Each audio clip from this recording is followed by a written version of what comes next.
Now at 5 and streaming on crossroadstoday.com, Industrial ISD has a board meeting in an hour as 4 former high school graduates expected in court tomorrow morning. Surveillance video released Friday shows that carjacking and shootout between 3 teens and an undercover police officer in Dallas. And authorities in Austin are investigating a boating incident that left several people hurt and 1 person missing. Obviously, it was a hot weekend. It's another hot day, but there's a cold front coming. Okay, it's not a cold front, it's a not so hot front. Right now, 101, can you believe it? But look at this. Temperatures in North Texas have dropped into the 90s. We'll be talking about that coming up. Texas is filing a lawsuit against Shell over a chemical plant fire in May. You're watching 25 News Now at 5. Good afternoon. Thank you for being with us. I'm James Munoz. And I'm Karina Garcia. A jailer from DeWitt County is charged with violating the civil rights of a person in custody. Julian Sanchez worked at the jail for about 10 months starting in October of 2022. In late July, the Texas Rangers investigated a complaint involving unlawful use of force against an inmate. That incident involved a taser. Sanchez is no longer with the sheriff's office. Now, separate incident, jailer Dominic Ringel is indicted on charges of bribery and he's accused of allowing contraband into the jail. He worked at the DeWitt County Jail for about a year. He resigned after failing to get his jailer's license. On January 20th, authorities found an inmate with a cell phone charger, charging battery, and earphones. Administrators say Ringel provided the items in exchange for money. He was arrested in June. The Industrial ISD has a board meeting just 1 day before 4 recent graduates from the district are expected in court. The Texas Education Agency is reviewing a complaint against the district involving how it handled the situation. 25 News Now reporter Adarius McCormick is live at the meeting. Adarius?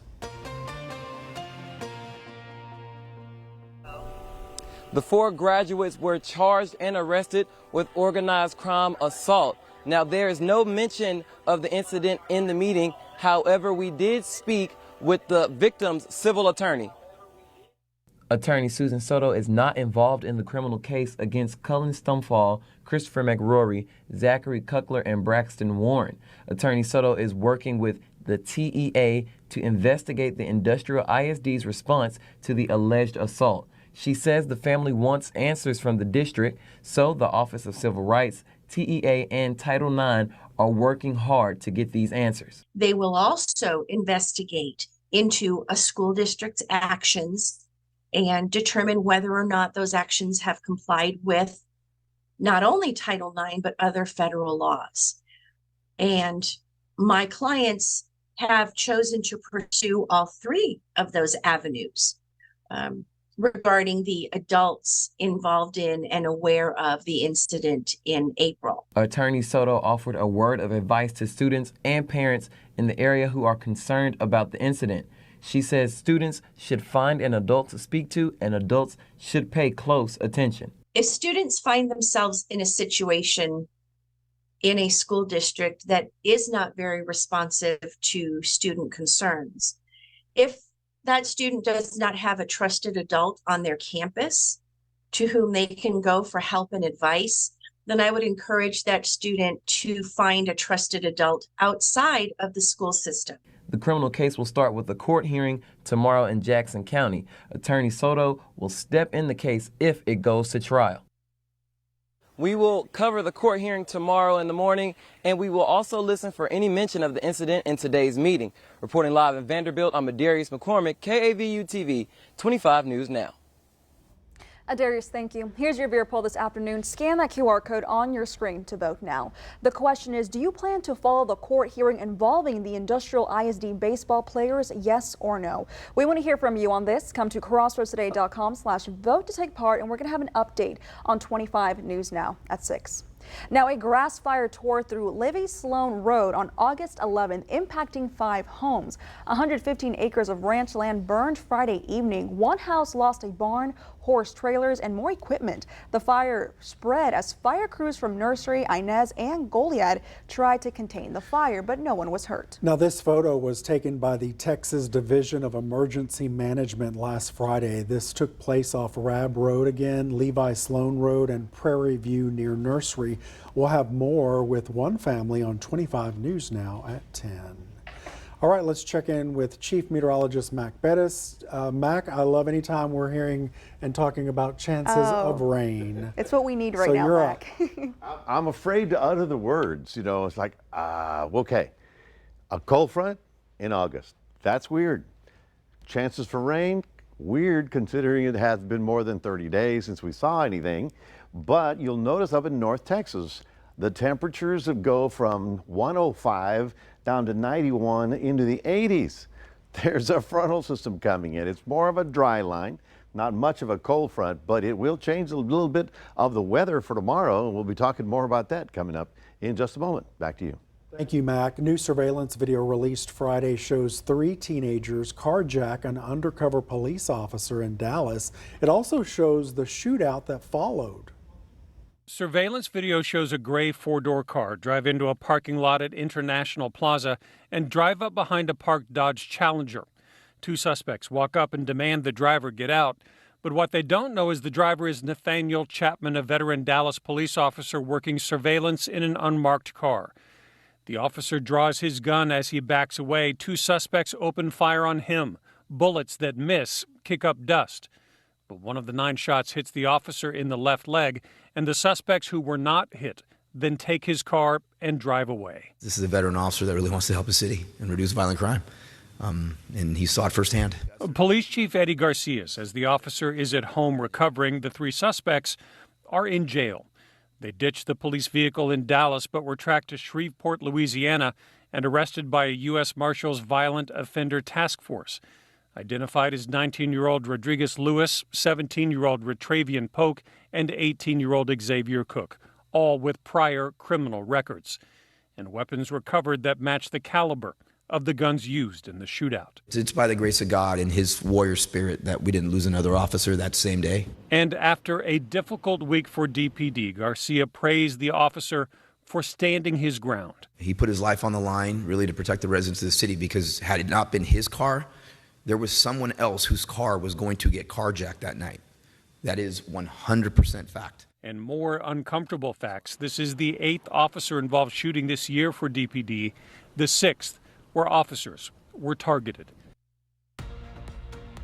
Emergency crews responded to a mass casualty incident on Lake Austin in Texas Sunday night, where 6 people were hurt and 1 teenager has gone missing. Search and rescue efforts to find the missing teen have upgraded to a recovery effort. Authorities say a boat went over the wake of another boat and lost control. Then it ran around, ejecting at least 1 person. Authorities say 2 people are in serious condition. 2 others were taken to hospitals with potentially serious injuries, and 2 others refused to go to the hospital. A lake that is as narrow as it is, it gets very crowded very fast. You get a lot of cross currents, you get a lot of cross wakes. And so if you're just plowing down the lake as fast as your boat will go, you can have an accident. Authorities could not confirm if people on board the boat were wearing life jackets. Shell is facing a lawsuit for a massive fire at one of its chemical plants. The state of Texas is suing Shell and a subsidiary of the Mexican state oil company Pemex. They owned and operated the chemical refinery complex near Houston that went up in flames in May. The Wall Street Journal reports state leaders claim the fire caused mass quantities of contaminants into the air. The TCEQ has asked for unspecified monetary damages and other relief. A Shell spokesperson says the company does not comment on pending litigation. Lawyers for Hunter Biden stated in a court filing Sunday the deal they struck with special counsel David West regarding a felony gun charge is, quote, valid and binding. The parties involved came to terms on 2 deals as part of the plea deal following a DOJ probe. Although Hunter Biden's legal team says West backed out of the plea deal Friday, they say the deal with the gun was complete once it was presented to a federal judge. West's legal team says a trial will likely be needed, but Hunter Biden's lawyers said that going to trial might be avoided. More legal trouble could be soon on the way for former President Donald Trump. Sources say the Fulton County DA in Atlanta is presenting her case to a grand jury after investigating Trump and his efforts to overturn the 2020 election results in Georgia. Heightened security outside the Fulton County Courthouse in downtown Atlanta, with extra officers and police cruisers on hand as we await potential charges against former President Donald Trump. Fulton County District Attorney Fani Willis has been investigating Trump's alleged attempts to overturn Georgia's 2020 election results. Sources telling ABC she's now presenting her case to a grand jury, and an indictment could come down as early as today against him and a number of his allies. You're going to see numerous co-defendants, a sprawling case. It's going to be a tough week for the Trump team. The probe went on for 2.5 years, a Georgia special grand jury hearing testimony from more than 75 witnesses, including Georgia Secretary of State Brad Raffensperger, who Trump called after the election, allegedly pressuring Raffensperger to find the votes needed to win. So what are we going to do here, folks? I only need 11,000 votes. Trump made 2 other phone calls to state officials in late 2020 and early 2021. We counted the ballots 3 times. He lost this state, and he continues to say he didn't lose it, and it's just creating a lot of tension and a lot of chaos. It's completely unnecessary. Trump, who is still the leading Republican candidate for 2024, has denied any wrongdoing, speaking out about the case in Iowa on Saturday. We don't take plea deals because I did nothing wrong. It's called election interference. While some Republican voters are standing by him as his legal troubles mount, I'm still backing him 100% until something tells me otherwise. Others are not convinced. How can he and really serve us, the American people, if he's dealing with all this kind of stuff on the side? Trump has been continually blasting Willis, even trying to get her disqualified, but a judge denied that motion. Rena Roy, ABC News, Atlanta. Come to crossroadstoday.com, read about counties in our area declared a disaster due to wildfire danger. That's under news. Remember to subscribe to our YouTube channel, Crossroads Today. Hit the like button and click the notification bell. Stay with us straight ahead on 25 News now at 5. The death toll continues to rise in Maui, with 96 people dead from the fatal wildfires. Also ahead, 6 former officers in Mississippi plead guilty to state charges related to the torture of 2 black men.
Continues to rise. Authorities say 96 people are confirmed dead from these fires. About 2,200 structures are destroyed or damaged, and thousands of people were displaced. Plus, warning sirens weren't activated as fire spread into neighborhoods. The official cause of the fire was not yet determined. Meanwhile, the main electric provider in Hawaii is facing a lawsuit in connection to these deadly fires. On Saturday, 3 law firms filed a complaint against Hawaiian Electric Industries. The lawsuit claims HEI is to blame blame because it failed to shut down power lines during Hurricane Dora. It says the electrified power lines caused the wildfire, but it did not specify how exactly the fire was ignited. Hawaii authorities will do a full review to determine the cause of the fire. 6 former law enforcement officers in Mississippi have pleaded guilty to state charges related to the torture and assault of 2 black men. 5 of them were deputies for the Rankin County Sheriff's Office. One officer was an officer with the Richland Police Department. They pleaded guilty to federal charges. The victims filed a federal lawsuit in June. They claimed the officers illegally entered their home, then handcuffed, kicked, waterboarded, and tasered them for almost 2 hours. A 2020 report says nearly 29 million Americans will experience an eating disorder in their lifetime. Yeah, and college students are specifically vulnerable to developing these serious, life-threatening mental illnesses. The transition to college isn't always easy, and today's students are at greater risk than ever. A November 2022 study found the chance of college students developing an eating disorder rose 13 percentage points from 2013 to 2021. And unfortunately, about 70% of patients with eating disorders won't actually seek treatment or have barriers in terms of seeking treatments. Dr. Laura Dorr is part of the eating disorder team at Children's Healthcare of Atlanta. She says college can be especially hard on students as they may be away from family for the first time, planning their own meals, trying to fit in with peers. Students who are competitive athletes, unfortunately, are at higher risk, and so they may be entering the college sports arena and be dealing with some issues themselves as they start in that process. Dorr says parents can help protect their children from eating disorders by being a good role model, having a good relationship with food yourself, and watch for red flags. Signs a child may be struggling with disordered eating include headaches, dizziness, lack of energy, and difficulty sleeping. Dora also says it's critical to talk to your children. It's about what they're eating, how their energy level is, what they're doing to help improve their health and nutrition. I think those are the conversations we need to have as parents, just to ensure that we're keeping the lines of communication open. For Health Minute, I'm Andy Gaither. Children as young as 5 or 6 are the victors in the nation's first constitutional climate trial in Montana today. Several plaintiffs argued wildfires, drought, reduced snowpack, and wildlife impacts are hurting them.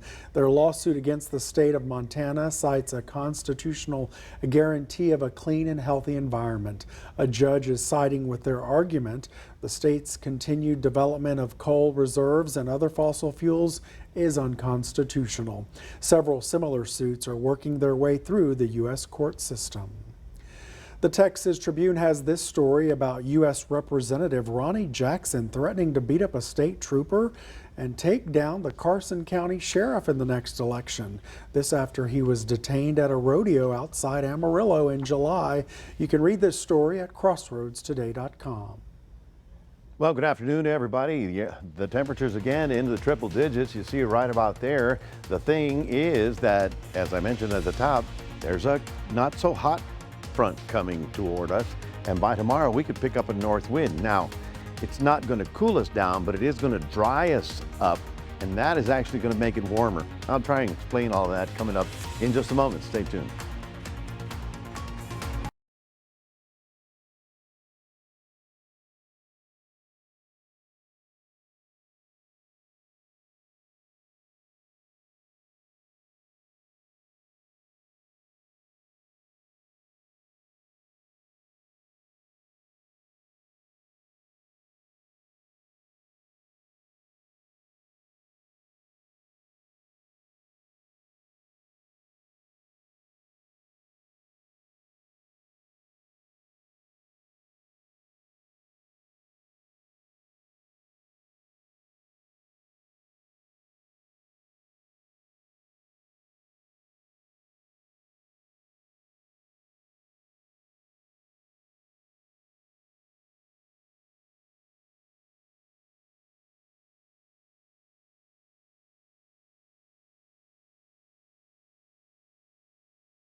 Well, good afternoon, everybody. Yeah, another hot day, triple digits. 101 is the current temperature. We did manage to get up. That is our high for today so far. It might get updated to 102 because sometimes we get the temperature that it spikes between the hours, and that's the hourly high, so that may change on us.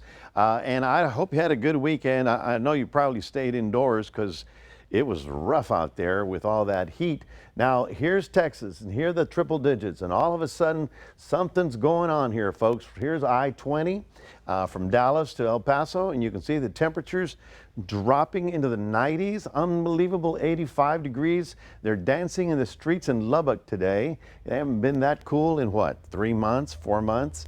What is happening? Well, we have an actual frontal system. Now, it's bringing in cooler, drier air up there. Now, relatively cooler air up there. The frontal system is forecast to push south with a north wind. Problem is, with a very dry air behind it, doesn't exactly cool us down. So it's basically a dry line coming down through our area that will shift the wind in the morning for a couple of hours and then, get us back into the 100-degree temperatures. But that being said, that line of instability, that dry line, could actually trigger a couple of showers around the area. Here you see the front, and you can even see how there's a few showers popping up ahead of it right about right there. There it is, exactly. All right, right along the front. I like it when that works out. So the front is actually going to be giving us a north wind in our area tomorrow morning. That's great. It's the beginning of something changing. The big storm rolling through the Ohio Valley is bringing us that front. The dome that is on top of us is still here, but it's going to be sort of slipping and sliding around the area. Now, here's on our future tracker. Watch the winds. They're southeast Monday at 11 p.m. And then by tomorrow, being Tuesday, you can see how we're getting a north wind rolling around the area. Pretty interesting. Now we go forward into Tuesday afternoon. You see 1 or 2 little showers popping up, not a huge thing. And the temperatures don't exactly chill. Those are the morning temperatures. But then by the time we get to Wednesday, it becomes a south wind again.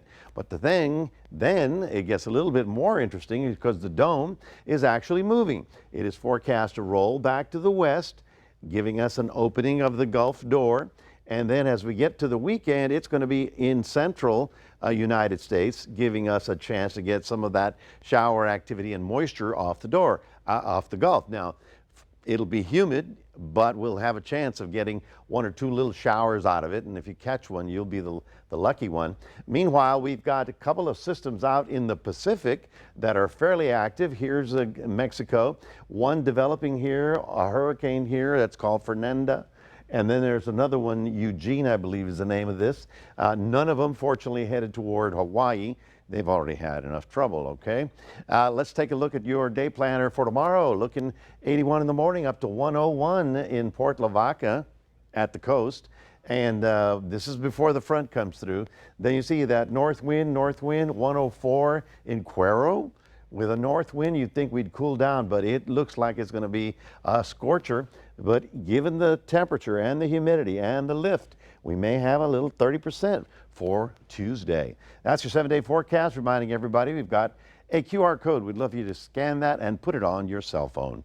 We'll toss it back to James and Karina. Mac, thank you so much. Coming up next on 25 News Now at 5, we'll take a look at your stocks. Plus, in business news, the U.S. Secretary of State announced a $200 million security assistance package for Ukraine.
Taking a look at your stocks, the Dow up 26 points, the S&P 500 gaining 26 points, and the Nasdaq up 144 points. Oil down 68 cents, closing at $82.51 a barrel.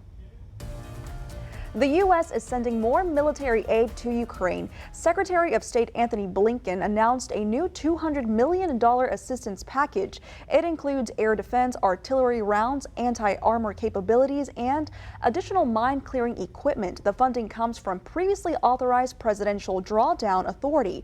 Blinken says until Russia withdraws its forces, the U.S. and their allies will stand with Ukraine. AAA reports the cost of regular gas is about $4 a gallon in 11 states. Others are nearing that threshold. The national average is $3.85. That's the highest price in about 10 months, and it's up 2 cents from last week. Oil prices are up because Russia and Saudi Arabia are cutting the global supply. In the U.S., some refineries are struggling to function in the extreme heat.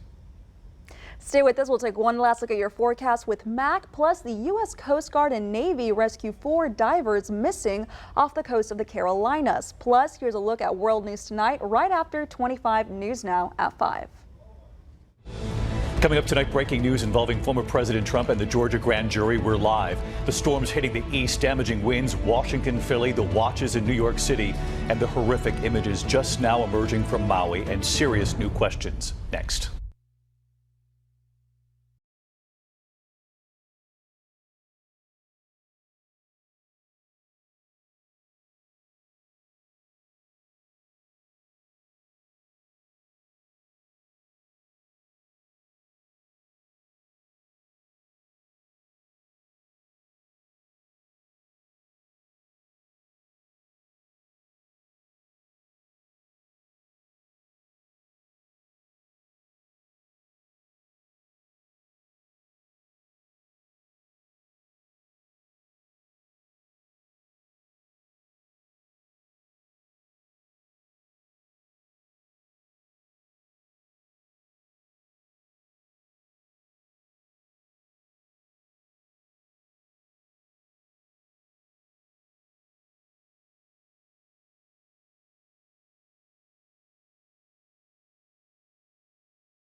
Our digital streaming service, Crossroads Today Plus. Stream our daily newscast and much more using your connected TV. Just download Crossroads Today on your Roku, Amazon Fire TV, Apple TV, Android TV. Search Crossroads Today Plus. The U.S. Coast Guard and Navy found 4 divers who were missing off the coast of the Carolinas. The 4 men went diving from a recreational boat Sunday around noon. They were about 60 miles east of Myrtle Beach, South Carolina, when they never resurfaced. The Coast Guard was called in and multiple vessels started searching. Crews about 50 miles south of Cape Fear, North Carolina, located the men. While details about what happened are unknown, the men are safe this afternoon. Wow. Wow. Stories like that don't usually come around when you're lost at sea. Not 50 miles out. Yeah. And the concern is, you know, you go diving and you come up and where's my boat? Right. Yikes. Scary. Wow. I'm glad that they're worked out okay. for them. But, you know, underwater is the best place to be over the weekend. The heat was tough. I mean, I was out and about, but it really got to everybody. Now, the temperatures are still going to be on the scorching side, but tomorrow with this dry line coming in, it's not a cold front, but it is a north wind. It may actually trigger a shower or 2 around the area. So let's hope Let's wash our cars. Let's light a candle. I'm just glad it's not triple digits across the board now. And as we get to the weekend, it was might hard get a not bit... to look at that and laugh Last week. Friday, I took a picture of it. And so with a little hope, by the weekend, things will get a little bit back closer to normal. So we cross our fingers for those slight. Wash your car, light a chances. candle, do a rosary, whatever you want to do. And people are asking me about the Saharan dust. Is it gone? It's gone from our area. There's still a lot in the Atlantic that we're watching, and that's kind of cutting down on the amount of storms that are trying to form, but that may come to an end as well, as that's going to be a seasonal. Fingers crossed for rain. Mac, thank you so much, and thank you for being with us. We hope to see you back here tonight for 25 News Now at 6. World News Tonight with David Muir is up next.